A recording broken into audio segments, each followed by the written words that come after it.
Hello everyone, स्वागत है एक बार फिर से आपके अपने YouTube channel state PCS hub में। हम सॉल्व कर रहे हैं बीपीएससी 17वीं बीपीएससी के लिए प्रीलिम्स टेस्ट सीरीज, जो कि एडुटेरिया द्वारा संचालित अभ्यास टेस्ट सीरीज है। इसको हम सॉल्व कर रहे हैं। तो ये आज हमारा टेस्ट सीरीज 1 का सेकेंड पार्ट है। तो यहाँ पे हम आज प्रश्न संख्या 67 से लेकर के 150 तक सॉल्व करेंगे। और ये पीडीएफ जो है हमारे टेलीग्राम चैनल पे अपलोड होगा। टेलीग्राम चैनल अगर अभी तक आपने नहीं ज्वाइन किया है तो इस वीडियो के डिस्क्रिप्शन बॉक्स में हमने टेलीग्राम लिंक दिया हुआ है, वहाँ से आप टेलीग्राम ज्वाइन कर लीजिए ताकि ये पीडीएफ प्राप्त कर सकें। तो चलिए आगे बढ़ते हैं और सॉल्व करते हैं अपना ये टेस्ट सीरीज स्टार्ट करने से पहले आप लोगों से रिक्वेस्ट है कि चैनल पे यदि नए हैं तो चैनल को प्लीज़ सब्सक्राइब कर लीजिए, साथ ही बेल आइकन को प्रेस कर लीजिए ताकि कोई भी वीडियो चैनल पे अपलोड हो तो सबसे पहले नोटिफिकेशन आपको प्राप्त हो। और वीडियो को लाइक एवं शेयर करना ना भूलिएगा। तो अभी कुछ चीज़ें हो रही हैं। 6 तारीख को बीपीएससी के लिए धरना है। किस लिए धरना है कि बीपीएससी ने अचानक से बोला कि पेपर जो है या 3 सेट में कराया जाएगा। तो 3 सेट में जब पेपर बन के आएगा अलग अलग तरीके से, तो फिर वो वहाँ पे भी नॉर्मलाइजेशन होने के चांसेस हैं। तो इस वजह से जो है धरना है 6 तारीख को। अगर आप लोग वहाँ पटना में उपस्थित हों तो इस प्रोटेस्ट में शामिल हों, क्योंकि नॉर्मलाइजेशन से सबको प्रॉब्लम होगी और पढ़ने वाले बच्चे तो हमेशा नॉर्मलाइजेशन में मार खाते हैं। तो इस वजह से इसके लिए अपोज हो रहा है। तो आप लोग अगर वहाँ पे उपस्थित हैं तो एक्टिव रहिए। साथ ही सोशल मीडिया वगैरह पे अगर ट्वीट करना हो तो वहाँ पे भी आप लोग एक्टिव रहिए। साथ ही पढ़ाई को भी करते रहिए, पढ़ाई कंटिन्यू रखिए। ऐसा नहीं है कि प्रोटेस्ट में शामिल हो जाइए तो एकदम घुल मिल जाइए उसी में, पढ़ाई करते रहिए। और अभी 13 दिसंबर को जो एग्ज़ाम है उसको मान के आप तैयारी करिए, लेकिन जो है ऐसा लग रहा है कि डेट जो है आगे बढ़ेगी, क्योंकि चीज़ें इसलिए कयास ये लगाया जा रहा है कि डेट आगे बढ़ेगी क्योंकि अभी एडमिट कार्ड नहीं आया। सबसे ज़्यादा जो संदेह उत्पन्न कर रहा है ये आपका एडमिट कार्ड है। तो चलिए, अगर एडमिट कार्ड आ जाता है तो भी आगे पढ़ाई कंटिन्यू करेंगे, और नहीं भी आता है तो भी कुछ जो है अच्छी चीज़ें होंगी। तो इसको देखते हुए इस पर ज़्यादा बात नहीं करना, क्योंकि जब आएगी चीज़ें धीरे धीरे समय के साथ चीज़ें ओपन होंगी तो उसको बताया जाएगा। तो चलिए स्टार्ट करते हैं अपना ये टेस्ट सीरीज और सॉल्व करते हैं। तो प्रश्न संख्या 66 तक हमने सॉल्व कर लिया था। अब प्रश्न संख्या जो है, हाँ, प्रश्न संख्या यहाँ पे आपका 67 से स्टार्ट करना है। तो चलिए, यहाँ पे एक तरफ है एल्यूमिनियम उद्योग और दूसरी तरफ है स्थापना में सहयोगी देश, इनको सुमेलित करना है। तो आपका नाल्को में यहाँ पे किसने सहायता की थी? तो नाल्को में जो है आपका हो जाएगा फ्रांस, ए का हो जाएगा पहला। और बाल्को की स्थापना जो हुई थी यह हुई थी 1965 में। और किसकी सहायता से ये स्थापित हुआ था? तो ये स्थापित हुआ था आपका सोवियत संघ के सहायता से। इंडाल्को जो है यह 1938 में स्थापित हुई थी कनाडा की सहायता से। और वेदांता जो है 1976 में स्थापित हुई थी जर्मनी की सहायता से। तो इसका जो सही कूट हो जाएगा 1 3 2 4 हो जाएगा। 1 3 2 4 ऑप्शन सी में है, तो ऑप्शन सी इसका सही आंसर हो जाएगा। नेक्स्ट प्रश्न है, किरीट कोरोना के संबंध में निम्न कथनों पर विचार करें। पहला कथन है यह सूर्य के वायुमंडल की तीसरी परत के रूप में जाना जाता है। दूसरा कथन है यह केवल पूर्ण चंद्रग्रहण के दौरान ही देखा जा सकता है। तीसरा कथन है यह क्षेत्र अत्यधिक पराबैंगनी और एक्स रे उत्सर्जन का एक शक्तिशाली स्रोत है। सब सत्य कथन का यहाँ पे चयन करना है, कौन सा कथन यहाँ पे सही है। तो पहला एवं तीसरा कथन यहाँ पे सही है, दूसरा सही नहीं है, तो दूसरा गलत हो जाएगा। सिर्फ पहला एवं तीसरा यहाँ पे सही है, तो ऑप्शन बी यहाँ पे सही आंसर हो जाएगा। नेक्स्ट प्रश्न है, यहाँ पे सुमेलित करना है। एक तरफ जल संधि दिया हुआ है, दूसरी तरफ किनको जोड़ती है यह है। तो ओट्रांटो जल संधि जो है यह एड्रियाटिक सागर को आयोनियन सागर से जोड़ती है। तो ए का हो जाएगा चौथा टॉरस जल संधि। तो टॉरस जल संधि जो है यह अरापुरा सागर एवं पापुआ न्यू गिनी की खाड़ी में स्थित है। बास्पोरस जल संधि जो है यह किसको किसको जोड़ती है? तो यह जोड़ती है आपके ब्लैक सी यानी कि काला सागर एवं मरमरा सागर को, तो सी का हो जाएगा दूसरा। और डोवर जल संधि तो इंग्लिश चैनल एवं उत्तरी सागर को जोड़ती है, तो यहाँ पे डी का हो जाएगा पहला। तो इसका जो सही कूट होगा यह हो जाएगा 4 3 2 1। 4 3 2 1 जो है ऑप्शन सी में है, ऑप्शन सी यहाँ पे सही आंसर हो जाएगा। नेक्स्ट प्रश्न है, निम्नलिखित युग्मों पर विचार करें तथा गलत युग्म का चयन करें। अंतर्राष्ट्रीय सीमा देश, 70वीं समानांतर रेखा किन किन देशों के बीच है? तो यह आपके हो जाएगा 70वीं जो समानांतर रेखा है किसके किसके बीच में है, तो यह आपके नॉर्थ वियतनाम और साउथ वियतनाम के बीच में है। तो यहाँ पे दिया हुआ वियतनाम तथा चीन, तो ये यहाँ पे सही सुमेलित नहीं है, क्योंकि यहाँ पे दिया हुआ गलत युग्म का चयन करना है, तो ऑप्शन ए ही यहाँ पे सही आंसर हो जाएगा। बाकी ये तीनों बिल्कुल सही सुमेलित हैं। नेक्स्ट प्रश्न है, निम्नलिखित युग्मों पर विचार करें तथा गलत युग्म का चयन करें। घास के मैदान अवस्थिति, तो यहाँ पे कौन सा गलत है, तो इसका जो सही आंसर हो जाएगा ऑप्शन बी। कैंटरबरी जो है यह उरुग्वे में नहीं है, कैंटरबरी आपका न्यूजीलैंड का घास मैदान है। तो पुछताछ हंगरी बिल्कुल सही है, डाउन्स ऑस्ट्रेलिया सही है, कंपोज जो है ब्राजील सही है। ऑप्शन बी यहाँ पे सही सुमेलित नहीं है, ये इसका आंसर हो जाएगा। नेक्स्ट प्रश्न है, निम्नलिखित में से कौन सा रेगिस्तान अफ्रीका में है। कालाहारी, अटाकामा, नामीब, सहारा, कौन कौन से इसमें से जो है रेगिस्तान अफ्रीका में स्थित है, तो इसका जो सही आंसर हो जाएगा यह हो जाएगा आपका ऑप्शन सी, यानी कि सहारा और नामिब और कालाहारी, ये तीनों जो है ये आपके अफ्रीका महाद्वीप में स्थित है। ऑप्शन सी इसका सही आंसर हो जाएगा। अटाकामा जो है यह आपके अफ्रीका दक्षिणी अमेरिका महाद्वीप में स्थित है, तो ऑप्शन सी यहाँ पे सही आंसर होगा।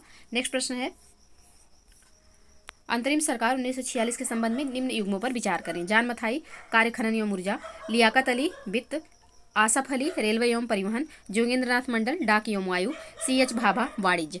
तो यहाँ पे उपयुक्त में से सही युग्म का चयन करना है, कौन सा यहाँ पे सही सुमेलित है, तो इसका जो सही आंसर हो जाएगा यह हो जाएगा केवल दूसरा एवं तीसरा, यानी कि लियाकत अली वित्त विभाग बिल्कुल सही था, और आसफ अली रेलवे एवं परिवहन, ये दोनों बिल्कुल सही सुमेलित हैं। बाकी यहाँ पे सुमेलित नहीं है, तो इसका जो सही आंसर हो जाएगा ऑप्शन डी यहाँ पे सही आंसर हो जाएगा। नेक्स्ट प्रश्न है, एक तरफ विषय है दूसरी तरफ अनुच्छेद दिया हुआ है। धन विधेयक की परिभाषा 112, राज्यपाल की नियुक्ति 155, राज्यों में विधान परिषदों का उत्साधन या सृजन 169, 6 वर्ष से कम आयु के बालकों के लिए निःशुल्क और अनिवार्य शिक्षा अनुच्छेद 45। तो कौन सा यहाँ पे जो है कितने युग्म यहाँ पे ऐसे हैं जो कि सही सुमेलित हैं, तो इसका जो सही आंसर हो जाएगा यह हो जाएगा ऑप्शन सी। केवल 3 युग्म यहाँ पे हैं जो कि सही सुमेलित हैं, कौन यहाँ पे सही सुमेलित नहीं है, तो इसका जो सही आंसर हो जाएगा यह हो जाएगा आपका ऑप्शन ए। धन विधेयक की परिभाषा जो है अनुच्छेद 112 में नहीं 110 में है, तो यहाँ पे पहला गलत हो जाएगा, बाकी दूसरा तीसरा एवं चौथा यहाँ पे सही है, तो केवल 3 युग्म यहाँ पे सही सुमेलित है, ऑप्शन सी सही आंसर हो जाएगा। नेक्स्ट प्रश्न है, निम्नलिखित कथनों पर विचार करें तथा सत्य कथन का चयन करें। पहला कथन है, राज्य की सीमा परिवर्तन या नाम बदलने से पूर्व संसद को राज्य से अनुमति लेना आवश्यक होता है। दूसरा कथन है, उपरोक्त परिवर्तन से संबंधित किसी अध्यादेश में राष्ट्रपति की पूरी मंजूरी की आवश्यकता होती है। तीसरा कथन है, संविधान द्वारा क्षेत्रीय एकता या राज्य के अस्तित्व की गारंटी नहीं दी गई है। तो कौन सा यहाँ पे सही आंसर होगा, तो इसका जो सही आंसर हो जाएगा यह हो जाएगा ऑप्शन बी। केवल दूसरा एवं तीसरा सही है, पहला सही नहीं है, तो ऑप्शन बी यहाँ पे सही आंसर हो जाएगा। पहला यहाँ पे गलत है, दूसरा एवं तीसरा सही है, तो ऑप्शन बी बिल्कुल सही आंसर। नेक्स्ट प्रश्न है, एक तरफ रिट दिया हुआ है दूसरी तरफ सूची 2 में आधार दिया हुआ है, तो इनको सुमेलित करना है। तो यहाँ पे बंदी प्रत्यक्षीकरण जो हो जाएगा आपका, तो यह हो जाएगा विधि के विरुद्ध किसी को हिरासत में रखना। प्रतिषेध आपका हो जाएगा अधीनस्थ न्यायालय को सुधार संबंधी निर्देश। परमादेश आपका हो जाएगा सार्वजनिक कर्तव्यों को ना निभाना, और अधिकार परीक्षा हो जाएगा लोक कार्यालय को अनधिकार ग्रहण करना। तो डी का हो जाएगा तीसरा, तो इसका जो सही कोट हो जाएगा यह हो जाएगा 1 4 2 3, 1 4 2 3 ऑप्शन सी में है, तो ऑप्शन सी बिल्कुल सही आंसर हो जाएगा। नेक्स्ट प्रश्न है, कथन कारण से संबंधित प्रश्न है। कथन है, राज्य के नीति निर्देशक तत्व गैर न्यायिक एवं विधिक रूप से लागू करने की बाध्यता वाला है।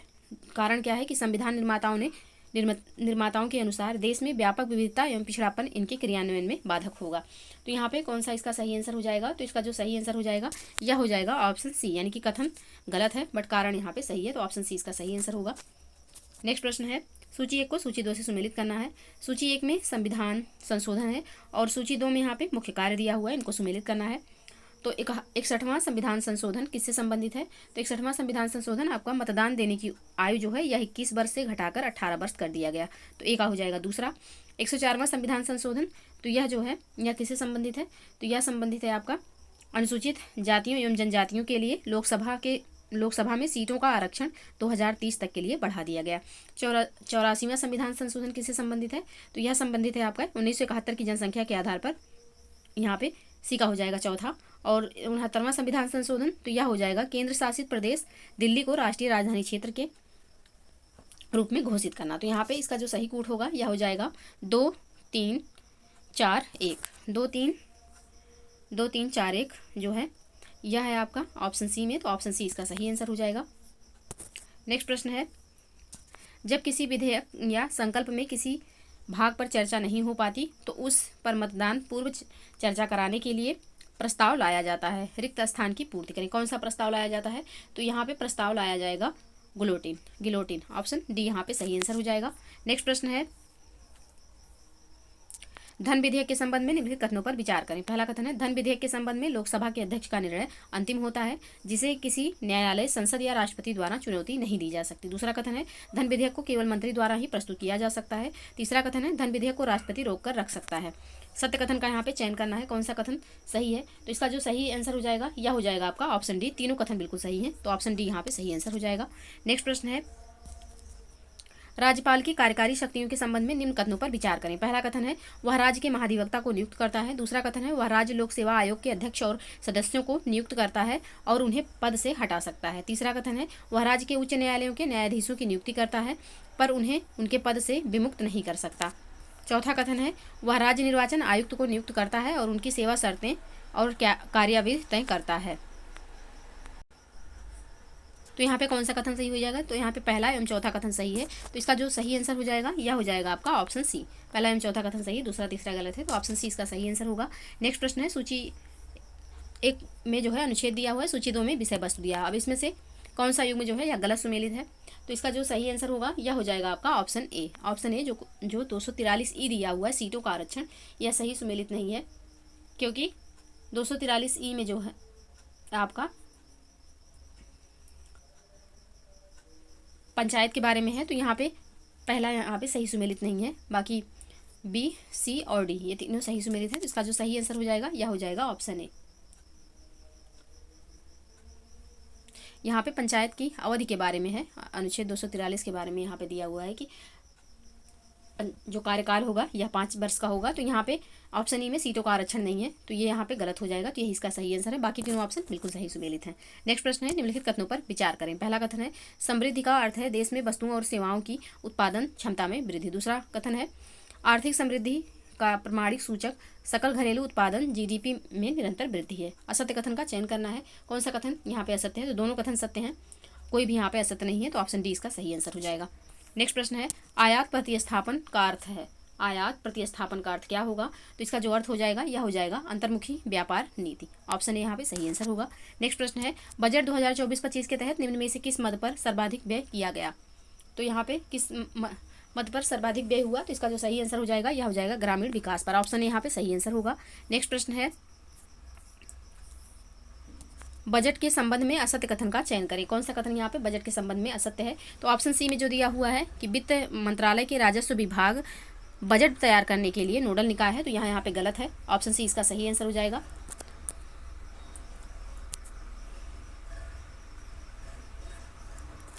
नेक्स्ट प्रश्न है,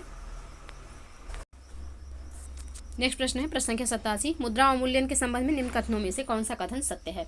तो मुद्रा अवमूल्यन के संबंध में कौन सा कथन यहाँ पे सत्य है? तो इसका जो सही आंसर हो जाएगा यह हो जाएगा ऑप्शन ए। इस प्रक्रिया से मुद्रा अवमूल्यन करने वाले देश का आयात कम तथा निर्यात बढ़ जाता है, तो ऑप्शन ए यहाँ पे सही आंसर हो जाएगा। नेक्स्ट प्रश्न है, प्रति व्यक्ति आय यानी कि per capita income is equal to A upon कुल जनसंख्या। तो ए क्या है? यहाँ पे ए जो है यह किसको इंडिकेट कर रहा है? तो ये इंडिकेट कर रहा है आपके नेशनल इनकम को। ऑप्शन सी यहाँ पे सही आंसर हो जाएगा, यानी कि प्रति व्यक्ति आय बराबर राष्ट्रीय आय बटा कुल जनसंख्या। तो ऑप्शन सी यहाँ पे सही आंसर हो जाएगा। नेक्स्ट प्रश्न है, मुद्रास्फीति यानी कि इन्फ्लेशन की अवस्था में निम्न में से किन्हें लाभ होगा? लेनदार, देनदार, अस्थायी वेतन वालों को या फिर पेंशन प्राप्त करने वालों को? तो यहाँ पे इसका जो सही आंसर हो जाएगा यह हो जाएगा केवल एक, यानी कि केवल लेनदार को यहाँ पे लाभ होगा। ऑप्शन ए यहाँ पे सही आंसर हो जाएगा। नेक्स्ट प्रश्न है, निम्नलिखित में से कौन सी पंचवर्षीय योजना मानव संसाधन विकास पर केंद्रित थी? तो यहाँ पे कौन सी पंचवर्षीय योजना मानव संसाधन विकास पर जो है केंद्रित थी? तो यह 8वीं पंचवर्षीय योजना थी, जिसका जो ऑप्शन डी यहाँ पे सही आंसर हो जाएगा। 8वीं पंचवर्षीय योजना थी ये। तो 8वीं पंचवर्षीय का जो कार्यकाल था यह 1992 से 1997 तक था, तो ऑप्शन डी यहाँ पे सही आंसर हो जाएगा। नेक्स्ट प्रश्न है, सूची 1 को सूची 2 से सुमेलित करना।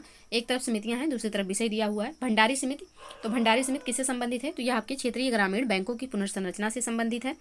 स्वामीनाथन समिति, तो स्वामीनाथन समिति आपके किससे संबंधित है? तो यह संबंधित हो जाएगी जनसंख्या नीति से। रंगराजन समिति, तो यह आपके संबंधित है भुगतान संतुलन से। और राजा चिलैया समिति जो है यह संबंधित है कर सुधार से। तो इसका जो सही कूट हो जाएगा यह हो जाएगा आपका 4, 3, 4-3-2-1, 4-3-2-1 ऑप्शन डी में है, ऑप्शन डी बिल्कुल सही आंसर हो जाएगा। नेक्स्ट प्रश्न है आर्थिक नियोजन यानी कि इकोनॉमिक प्लानिंग विषय है, किसका विषय है? संघ सूची का, राज्य सूची का, समवर्ती सूची का या किसी विशेष सूची में उल्लिखित नहीं है। तो इसका जो सही आंसर हो जाएगा यह हो जाएगा ऑप्शन सी, समवर्ती सूची का विषय है आर्थिक नियोजन, यानी कि संघ और राज्य दोनों इस पर कानून बना सकते हैं। ऑप्शन सी यहाँ पे सही आंसर हो जाएगा। जब दोनों के कानून में टकराव होगा तो मान्य जो है वह संघ यानी कि केंद्र का ही कानून मान्य होगा। तो ऑप्शन सी यहाँ पे सही आंसर हो जाएगा, समवर्ती सूची में है। नेक्स्ट है चालू खाता के घटकों में शामिल है वस्तुओं का आयात, सेवाओं का व्यापार, वस्तुओं का निर्यात, उपहार या फिर प्रेषित धन। तो यहाँ पे चालू खाता के घटकों में कौन सा यहाँ पे शामिल है? तो इसका जो सही आंसर होगा यह हो जाएगा आपका ऑप्शन डी। यहाँ पे सभी शामिल हैं, यानी कि वस्तुओं का आयात भी शामिल है, सेवाओं में व्यापार भी शामिल है, वस्तुओं का निर्यात भी और उपहार और साथ ही प्रेषित धन भी। तो ऑप्शन डी यहाँ पे सही आंसर हो जाएगा। नेक्स्ट प्रश्न है बैंक दर में वृद्धि सामान्यतः इस बात का संकेत है कि, बैंक दर में वृद्धि किस बात का संकेत है? तो यह संकेत हो जाएगा आपके केंद्रीय बैंक महंगी मुद्रा नीति का अनुसरण कर रहा है। ऑप्शन डी यहाँ पे सही आंसर हो जाएगा। नेक्स्ट प्रश्न है अल्पकाल में भारतीय रिजर्व बैंक जिस ब्याज दर पर व्यापारिक बैंकों को उधार देता है उसे कहा जाता है। तो क्या कहा जाता है? तो उसे कहा जाता है आपका ऑप्शन यहाँ पे कौन सा सही होगा? तो यह हो जाएगा ब्याज दर, सॉरी रेपो रेट कहा जाएगा। ऑप्शन डी यहाँ पे सही आंसर हो जाएगा। नेक्स्ट प्रश्न है बिहार के उस क्रांतिकारी का नाम बताइए जिसने सितंबर 1928 में हिंदुस्तान सोशलिस्ट रिपब्लिक आर्मी की बैठक में भाग लिया था। फणींद्रनाथ घोष, अजय घोष, ज्योतिन्द्रनाथ या फिर सुभाष चंद्र बोस। तो यहाँ पे इसका जो सही आंसर हो जाएगा यह हो जाएगा आपका ऑप्शन ए, फणींद्रनाथ घोष जी ने हिंदुस्तान सोशलिस्ट रिपब्लिक आर्मी की बैठक में भाग लिया था। तो ऑप्शन यहाँ पे बिल्कुल सही आंसर हो जाएगा। नेक्स्ट प्रश्न है बिहार में व्यक्तिगत सत्याग्रह के दूसरे सत्याग्रही कौन थे? श्रीकृष्ण सिंह, गौरीशंकर सिंह, अनुग्रह नारायण सिन्हा या फिर राजेंद्र प्रसाद। तो यहाँ पे इसका जो सही आंसर हो जाएगा यह हो जाएगा ऑप्शन सी, अनुग्रह नारायण सिन्हा जी जो थे या व्यक्तिगत सत्याग्रह के दूसरे सत्याग्रही थे। कहाँ पे? तो बिहार में। ऑप्शन सी बिल्कुल सही आंसर हो जाएगा। नेक्स्ट प्रश्न है बिहार में असहयोग आंदोलन के दौरान नवंबर 1920 में किस स्थान पर नशाबंदी आंदोलन चलाया गया था? तो नशाबंदी आंदोलन जो है यह चलाया गया था कहाँ पे? तो यह चलाया गया डुमरांव में। ऑप्शन सी यहाँ पे सही आंसर हो जाएगा। नेक्स्ट प्रश्न है बनावरण के प्रतिशत की दृष्टि से बिहार के निम्नलिखित जिलों का सही अवरोही क्रम है। तो बिहार के जिलों का जो सही अवरोही क्रम हो जाएगा यह हो जाएगा कैमूर, सबसे ज़्यादा कैमूर में, फिर उससे कम जमुई में, उससे कम नवादा और उससे कम मुंगेर में। तो यहाँ पे अवरोही क्रम पूछा गया है तो सबसे ज़्यादा यहाँ पे कैमूर में होगा। ऑप्शन ए यहाँ पे ऑप्शन बी यहाँ पे सही आंसर हो जाएगा। नेक्स्ट प्रश्न है बिहार की किस जनजाति ने कांग्रेस की गया अधिवेशन में भाग लिया? संथाल, सन्यासी, उरांव या फिर मुंडा। तो इसका जो सही आंसर हो जाएगा यह हो जाएगा ऑप्शन बी, केवल 3 यानी कि केवल उरांव ने भाग लिया था। ऑप्शन बी यहाँ पे सही आंसर हो जाएगा। नेक्स्ट प्रश्न है सूची 1 को सूची 2 से सुमेलित करना है। एक तरफ यहाँ पे विद्रोह दिया हुआ है, दूसरी तरफ उनका टाइम दिया हुआ है कब हुआ है। तो इसका जो सही आंसर हो जाएगा पहले सुमेलित कर लेते हैं। तो चेरो जो है, चेरा विद्रोह कब हुआ था? तो 1800 से 1802 में हुआ था। कोल विद्रोह तो यह 1831 से 1832 के दौरान हुआ था। भूमिज विद्रोह ये कब हुआ था? तो भूमिज विद्रोह जो है यह आपका हुआ था 1832 से 1833 के बीच में। संथाल विद्रोह कब हुआ? तो 1855 से 56 के बीच में हुआ था। तो इसका जो सही सुमेल है यह ऑलरेडी सुमेलित ही है। तो 1, 2, 3, 4 इसका सही कूट हो जाएगा। तो ऑप्शन ए में है, ऑप्शन ए यहाँ पे बिल्कुल सही आंसर होगा। नेक्स्ट प्रश्न है बिहार में चौथा कृषि रोड मैप का कार्यकाल कब से कब तक है? बिहार में चौथा कृषि रोड मैप का कार्यकाल कब से कब तक है? तो इसका जो कार्यकाल है 1 अप्रैल 2023 से 31 मार्च 2028 तक है। ऑप्शन बी यहाँ पे सही आंसर हो जाएगा। इंपॉर्टेंट प्रश्न है, ऑप्शन बी बिल्कुल सही आंसर होगा। नेक्स्ट प्रश्न है बिहार में ग्राम सभा का कोरम गणपूर्ति में कुल सदस्यों की संख्या कितनी होनी चाहिए?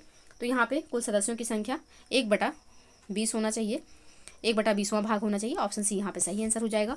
नेक्स्ट प्रश्न है बिहार के सुप्रसिद्ध सूफी संत सरफुद्दीन मनेरी का संबंध किस सूफी संप्रदाय से था? तो सरफुद्दीन मनेरी का जो संबंध था यह था आपके किस संप्रदाय से? तो इनका संबंध था फिरदौसी संप्रदाय से। ऑप्शन सी यहाँ पे सही आंसर हो जाएगा, ऑप्शन सी। नेक्स्ट प्रश्न है बिहार में सर्वाधिक आम उत्पादन करने वाले प्रमुख 3 जिले कौन से हैं? तो यहाँ पे प्रमुख 3 जिले कौन कौन से हैं बिहार में आम उत्पादन करने वाले? तो इसका जो सही आंसर होगा यह हो जाएगा दरभंगा, पूर्वी चंपारण और फिर वैशाली। ऑप्शन सी यहाँ पे सही आंसर हो जाएगा। जर्दालू आम जो है यह आपके बिहार का ही आम है। तो ऑप्शन सी यहाँ पे सही आंसर हो जाएगा। नेक्स्ट प्रश्न है निम्न में से कौन सा मिलान गलत है। कर्मनासा जलप्रपात बक्सर, मंझर कुंड जलप्रपात नालंदा, जीआर कुंड जलप्रपात भोजपुर, तेलहर कुंड जलप्रपात कैमूर। कौन सा यहाँ पे सही सुमेलित नहीं है? तो इसका जो सही आंसर हो जाएगा यह हो जाएगा ऑप्शन बी, मंझर कुंड जो यहाँ पे जलप्रपात दिया हुआ है यह कहाँ पे स्थित है? तो यह आपका स्थित है, एक मिनट, हाँ, मंझर कुंड जलप्रपात जो है यह आपका नालंदा में नहीं है, यह आपका स्थित है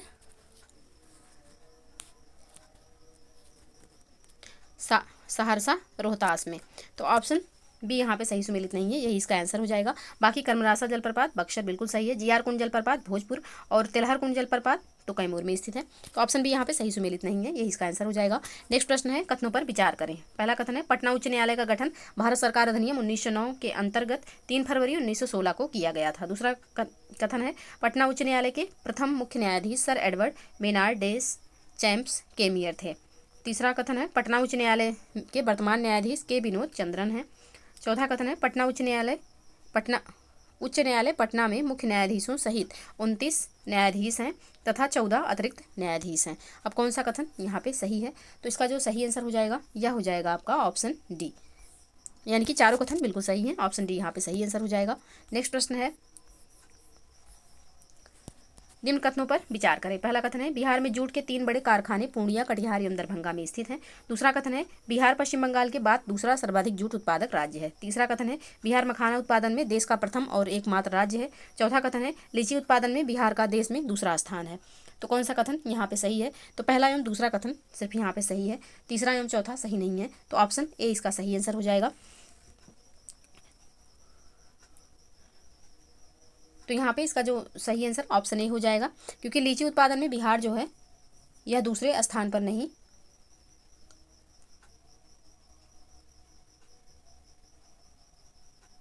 पहले स्थान पर है। बिहार यहाँ पे पहले स्थान पर हो जाएगा और बिहार मखाना उत्पादन में जो है तो ये पहला राज्य है, पहले स्थान पर इसमें भी है।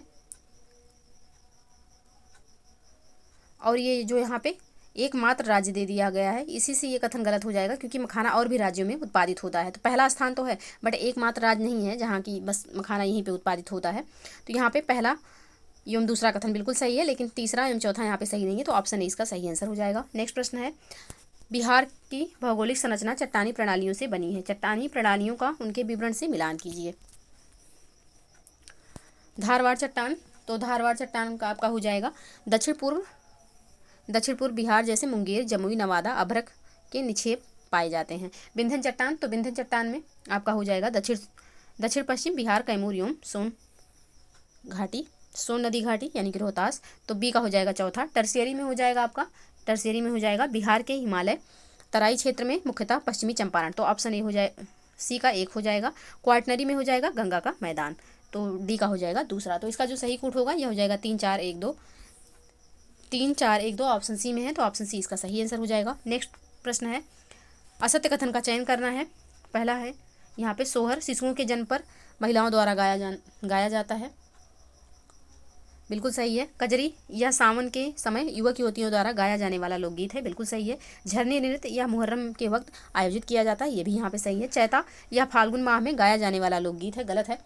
चैता यहाँ पे चैत्र माह में गाया जाने वाला गीत है, फागुन में नहीं गाया जाता, तो ये यहाँ पे गलत हो जाएगा। तो गलत कथन पूछा है, तो ऑप्शन डी यहाँ पे सही आंसर होगा। नेक्स्ट प्रश्न है, विधेयक निर्माण 2024 के संबंध में निम्नलिखित कथनों पर विचार करें। पहला कथन है, गुजरात सरकार ने यह विधेयक पारित किया है। दूसरा कथन है, यह बुनियादी ढांचा क्षेत्र से संबंधित है। उपरोक्त में से कौन सा कथन सत्य है? तो यहाँ पे जो सही कथन, इसमें से एक भी कथन सत्य नहीं है, तो ऑप्शन डी यहाँ पे सही आंसर हो जाएगा।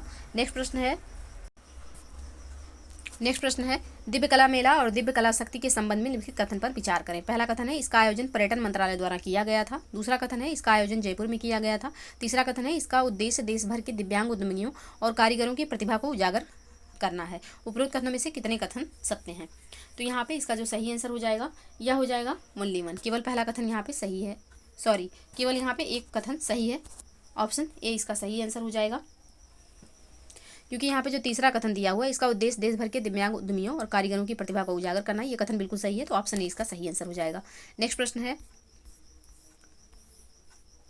प्रोजेक्ट नेक्सस के संबंध में निम्नलिखित कथनों पर विचार करें। पहला कथन है, यह भारतीय रिजर्व बैंक और आसियान देशों के बैंक केंद्रीय बैंक का संयुक्त सहयोग है। दूसरा कथन है, यह सीमा पार से आतंकी वित्त पोषण से संबंधित है। उपरोक्त कथनों में से कौन सा कथन सत्य है? तो इसका केवल पहला कथन सत्य है, ऑप्शन ए यहाँ पे सही आंसर हो जाएगा। नेक्स्ट प्रश्न है, भारत का कौन सा राज्य 10 वर्षों के लिए सड़क सुरक्षा कार्य योजना अपनाने वाला पहला राज्य बन गया है? तो ये जो राज्य है यह बन गया है आपका राजस्थान, ऑप्शन बी यहाँ पे सही आंसर हो जाएगा। नेक्स्ट प्रश्न है, डीडी रोबकॉन इंडिया 2024 के संबंध में निम्नलिखित कथनों पर विचार करें। पहला कथन है, यह दिल्ली में आयोजित किया गया था। दूसरा है, यह आईआईटी दिल्ली और प्रसार भारती द्वारा आयोजित 2 दिवसीय रोबोट प्रतियोगिता थी। तो कौन सा कथन यहाँ पे गलत है इसके बारे में? तो इसका जो सही आंसर हो जाएगा यह हो जाएगा ऑप्शन डी। दोनों कथन यहाँ पे बिल्कुल सही है, कोई भी गलत नहीं है, तो ऑप्शन डी यहाँ पे सही आंसर हो जाएगा, ना तो 1 और ना ही 2। तो ऑप्शन डी बिल्कुल सही आंसर। नेक्स्ट प्रश्न है, स्टॉर्म एक्स क्या है? तो स्टॉर्म एक्स जो है यह क्या है? तो यह स्पीड कार रेसिंग ईंधन है, ऑप्शन सी यहाँ पे बिल्कुल सही आंसर हो जाएगा। नेक्स्ट प्रश्न है, भारत सरकार ने पहली राष्ट्रीय toll free anti narcotics helpline शुरू की है। हेल्पलाइन नंबर क्या है? तो इसका जो हेल्पलाइन नंबर है 1933 है, ऑप्शन बी यहाँ पे सही आंसर हो जाएगा। पहली बार शुरू किया गया है तो इंपॉर्टेंट है, 1933 को याद रखिएगा, ऑप्शन बी बिल्कुल सही आंसर होगा। नेक्स्ट प्रश्न है, अमृत वृष्टि योजना के संबंध में निम्नलिखित कथनों पर विचार करें। पहला कथन है, इसे कृषि मंत्रालय द्वारा लॉन्च किया गया था। दूसरा कथन है, यह एक जमा योजना है। उपरोक्त कथनों में से कौन सा सत्य है यहाँ है? तो इसका जो सही आंसर हो जाएगा यह हो जाएगा ऑप्शन बी, केवल दूसरा यहाँ पे सत्य है, पहला सही नहीं है, ऑप्शन बी यहाँ पे सही आंसर हो जाएगा। नेक्स्ट प्रश्न है,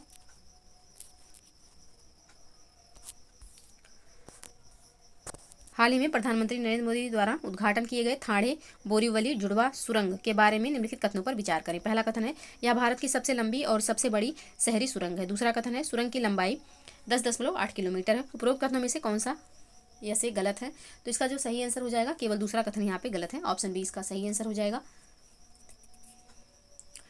क्योंकि सुरंग की जो लंबाई है यह 11.8 किलोमीटर है, ना कि 10.8 किलोमीटर। तो यहाँ पे दूसरा कथन गलत हो जाएगा, पहला सिर्फ सही है, तो ऑप्शन बी इसका सही आंसर हो जाएगा, क्योंकि प्रश्न में गलत ही पूछा गया है। नेक्स्ट प्रश्न है, बिहार सरकार द्वारा प्रथम ट्रांसजेंडर सब इंस्पेक्टर के रूप में किसे नियुक्त किया गया है? किसे नियुक्त किया गया? तो यह नियुक्त किया गया है मानवी मधु कश्यप को, ऑप्शन ए यहाँ पे सही आंसर हो जाएगा। नेक्स्ट प्रश्न है, कोलंबो प्रक्रिया के संबंध में निम्नलिखित कथनों पर विचार करें। पहला कथन है, कोलंबो प्रक्रिया एक क्षेत्रीय परामर्श प्रक्रिया है जिसमें एशिया के 12 सदस्य देश शामिल हैं। दूसरा कथन है, भारत ने मॉरिशस में कोलंबो प्रक्रिया के अध्यक्ष के रूप में इसकी पहली बैठक की अध्यक्षता की। उपरोक्त कथनों में से कौन सा कथन गलत है? तो इसका जो सही आंसर हो जाएगा, केवल दूसरा कथन यहाँ पे गलत है, ऑप्शन बी इसका सही आंसर हो जाएगा।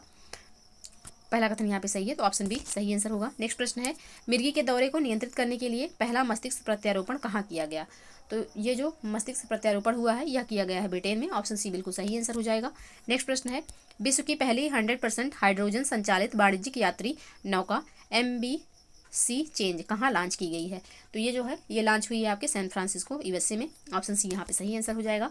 नेक्स्ट प्रश्न है, हेनले पासपोर्ट इंडेक्स 2024 जुलाई 2024 संस्करण के संबंध में निम्नलिखित कथनों पर विचार करें। पहला कथन है, जापान के पास दुनिया का सबसे शक्तिशाली पासपोर्ट है। दूसरा है, भारत इस सूचकांक में 81वें स्थान पर है।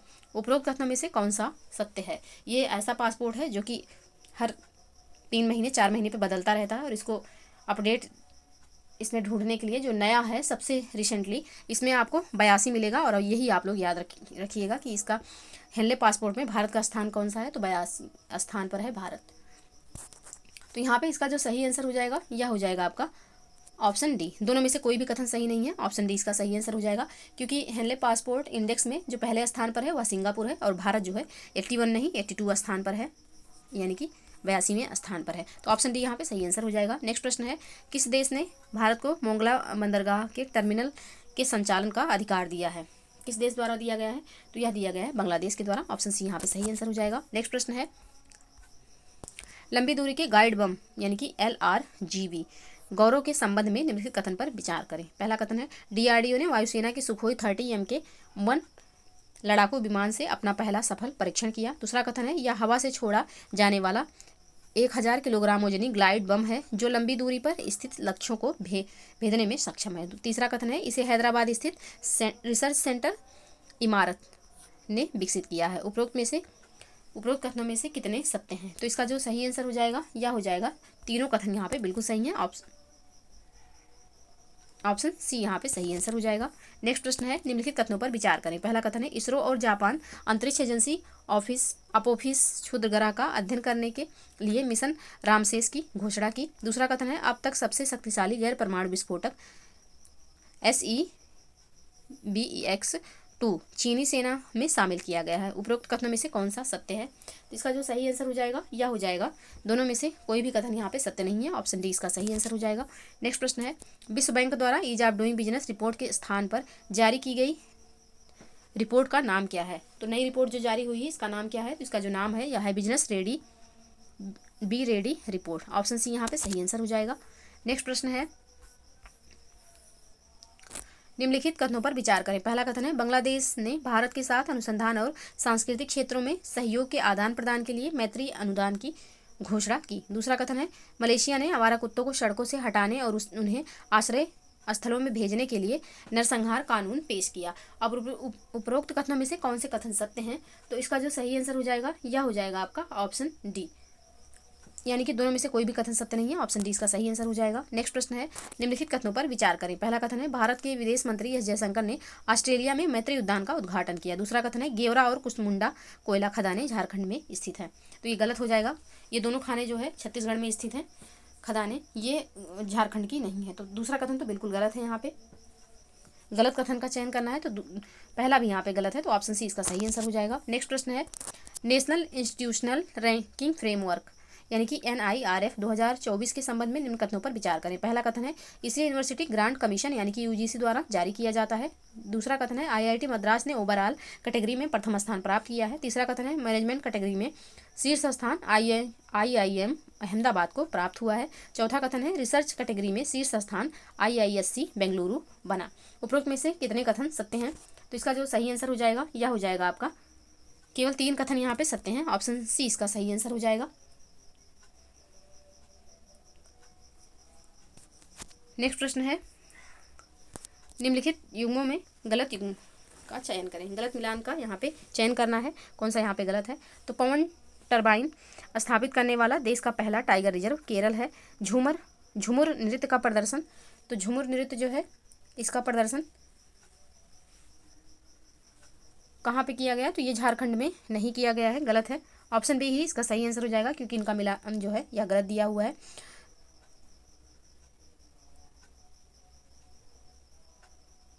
असम में होता है झुमुर नृत्य, यह जो है झारखंड में नहीं असम में होता है। तो ऑप्शन बी जो है यहाँ सही सुमेलित नहीं है, 23 का आंसर हो जाएगा। नेक्स्ट प्रश्न है, अंतःदृष्टि बेल डेबिट कार्ड किस बैंक द्वारा जारी किया गया है? तो ये आपका जारी किया गया है पंजाब नेशनल बैंक द्वारा। ऑप्शन सी यहाँ पे सही आंसर हो जाएगा। नेक्स्ट प्रश्न है, निम्नलिखित कथनों पर विचार करें। पहला कथन है, कृषि अर्थशास्त्रियों का 32वां सम्मेलन पूसा इंस्टीट्यूट नई दिल्ली में आयोजित किया गया। दूसरा कथन है, सम्मेलन का विषय transformation towards sustainable agri food system था। असत्य कथन का यहाँ पे चयन करना है, कौन सा कथन असत्य है। तो यहाँ पे दोनों में से कोई भी कथन असत्य नहीं है, यानी कि दोनों कथन सत्य है। तो ऑप्शन डी यहाँ पे सही आंसर हो जाएगा। नेक्स्ट प्रश्न है, निम्नलिखित कथनों पर विचार करें। पहला कथन है, वित्त वर्ष 2023-24 में भारत दुनिया का दूसरा सबसे बड़ा एल्यूमिनियम उत्पादक देश बन गया। दूसरा कथन है, विश्व व्यापार संगठन की व्यापार सांख्यिकी रिपोर्ट के अनुसार वर्ष 2023 में कृषि निर्यात में भारत का स्थान 8वां है। तीसरा कथन है, केंद्रीय ऊर्जा मंत्रालय की रिपोर्ट के अनुसार 2024 में नवीकरणीय ऊर्जा क्षमता 203.01 गीगावाट हो गई है। सत्य कथन का यहाँ पे चयन करना है, कौन से कथन यहाँ पे सत्य हैं। तो तीनों कथन यहाँ पे बिल्कुल सत्य दिए हुए हैं। ऑप्शन डी इसका सही आंसर हो जाएगा। नेक्स्ट प्रश्न है, भारत का पहला राइस ATM कहाँ शुरू किया गया है? तो यह उड़ीसा के भुवनेश्वर में शुरू किया गया। ऑप्शन ए इसका सही आंसर हो जाएगा। और इसका नाम क्या है? तो अन्नपूर्ति अनाज ATM इसका नाम है। ऑप्शन ए यहाँ पे सही आंसर हो जाएगा। नेक्स्ट प्रश्न है, निम्नलिखित कथनों पर विचार करें। पहला कथन है, प्रधानमंत्री आवास योजना 2.0 की कार्य अवधि वित्त वर्ष 2024-25 से 2026-27 तक निर्धारित की गई है। दूसरा कथन है, इसके तहत ग्रामीण तथा शहरी दोनों इलाकों में 2 करोड़ घर बनाए जाने का लक्ष्य रखा गया। असत्य कथन का यहाँ पे चयन करना है, कौन सा कथन आपका असत्य है। तो इसका जो सही आंसर हो जाएगा या हो जाएगा ऑप्शन सी, यानी कि दोनों कथन यहाँ पे असत्य हैं। ऑप्शन सी इसका सही आंसर होगा। नेक्स्ट प्रश्न है,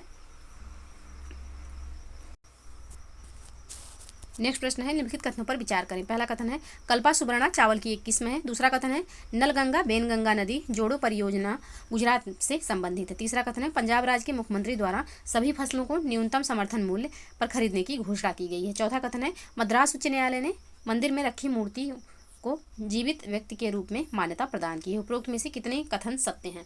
तो यहाँ पे इसका सही आंसर हो जाएगा केवल पहला कथन यहाँ पे सत्य है, ऑप्शन ए यहाँ पे सही आंसर होगा। सॉरी, पहला कथन सत्य नहीं है, केवल एक यहाँ पे सत्य है। कौन सा सत्य है? तो ऑप्शन चौथा पॉइंट यहाँ पे सही है और केवल एक जो है यहाँ पे सत्य है, बाकी तीनों कथन गलत हैं। तो ऑप्शन ए यहाँ पे सही आंसर हो जाएगा। नेक्स्ट प्रश्न है विरासत प्रदर्शनी किस मंत्रालय की पहल है? विरासत प्रदर्शनी जो है यह किस मंत्रालय की पहल है? तो यह आपके हो जाएगा मिनिस्ट्री ऑफ टेक्सटाइल यानी कि कपड़ा मंत्रालय का। ऑप्शन बी यहाँ पे सही आंसर होगा। नेक्स्ट प्रश्न है किस राज्य सरकार ने राज्य में प्रजनन दर में कमी को देखते हुए स्थानीय निकाय चुनाव लड़ने हेतु व्यक्तियों के लिए 2 बच्चों के मानदंड को खत्म करने की घोषणा की है? तो यह घोषणा किया गया आंध्र प्रदेश के द्वारा। ऑप्शन डी यहाँ पे सही आंसर हो जाएगा। नेक्स्ट प्रश्न है अब यहाँ से गणित का प्रश्न स्टार्ट हो रहा है, इसके हम बस आंसर बताते हुए चल रहे हैं। तो प्रश्न संख्या 41 का जो सही आंसर हो जाएगा ऑप्शन सी हो जाएगा। नेक्स्ट है प्रश्न संख्या 142 और इसका जो सही आंसर होगा यह हो जाएगा आपका ऑप्शन ए। नेक्स्ट प्रश्न है प्रश्न संख्या 143 और इसका जो सही आंसर हो जाएगा यह हो जाएगा आपका ऑप्शन बी 17। नेक्स्ट प्रश्न है प्रश्न संख्या 144 और इसका जो सही आंसर होगा यह हो जाएगा आपका ऑप्शन ए 10। नेक्स्ट प्रश्न है प्रश्न संख्या 145 और इसका जो सही आंसर होगा आपका यह हो जाएगा ऑप्शन ए। प्रश्न संख्या 146 का सही आंसर हो जाएगा आपका ऑप्शन बी। प्रश्न संख्या 147 और इसका जो सही आंसर होगा यह हो जाएगा ऑप्शन बी। प्रश्न संख्या 48 और इसका जो सही आंसर होगा यह हो जाएगा ऑप्शन बी। नेक्स्ट प्रश्न है प्रश्न संख्या 149 और इसका जो सही आंसर होगा यह हो जाएगा option A, sorry option B होगा यहाँ पे। और प्रश्न संख्या 150 और इसका जो सही आंसर हो जाएगा आपका यह हो जाएगा ऑप्शन डी। ऑप्शन डी यहाँ पे सही आंसर होगा। तो ये रहे 150 प्रश्न जिनको हमने सॉल्व किया। आई होप कि आप लोगों को वीडियो पसंद आई हो। वीडियो पसंद आए तो प्लीज़ लाइक एवं शेयर कर दीजिएगा। चैनल पे नए हैं तो चैनल को प्लीज़ सब्सक्राइब कर लीजिए। मिलते हैं नेक्स्ट क्लास में, तब तक के लिए आप लोग पढ़ते रहिए, स्वस्थ रहिए। जय हिंद, जय भारत।